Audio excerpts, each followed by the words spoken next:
William Schomburg, welcome to the program. The United States has demanded more aid and much faster. Is it happening? Thank you very much, Kристиан.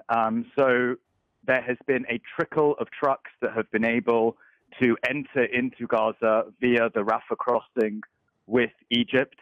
The International Committee of the Red Cross, the ICRC, has so far been able to receive 6 trucks with vitally needed medical aid, which will be going to hospitals in the Gaza Strip, as well as a surgical team that arrived the day before yesterday, which will be supporting hospitals with urgent surgeries required for the weapon wounded.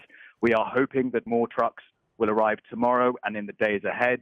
Frankly speaking, it is a drop in the ocean relative to what is required, given the vast humanitarian needs that have resulted from the last 2.5 weeks of hostilities. William Schomburg, we are looking at total destruction in southern Gaza. The Israelis famously have told people to move from the north to the south. You are in the south. What is the situation there? Nowhere today in the Gaza Strip is safe. We are talking about one of the most densely populated locations on Earth, with a population that exceeds 2 million individuals. There was an order, a warning given to the civilian population in the north to move south.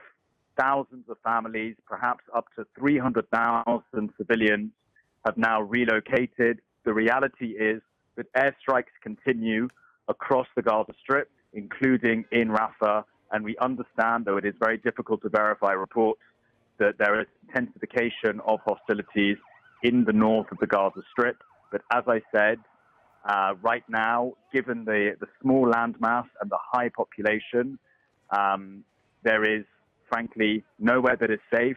There are hostilities everywhere, and there are humanitarian needs wherever you look. William Schomburg, we have had several dropouts of our conversation. We're stitching it together. I say this because the Israelis cut the internet and phone links. The United States insisted that they be reconnected. And it means that people can't reach families, that ambulances can't reach the injured. Is it back? I mean, are you able to actually, work? Can the hospitals, can the ambulances by phone?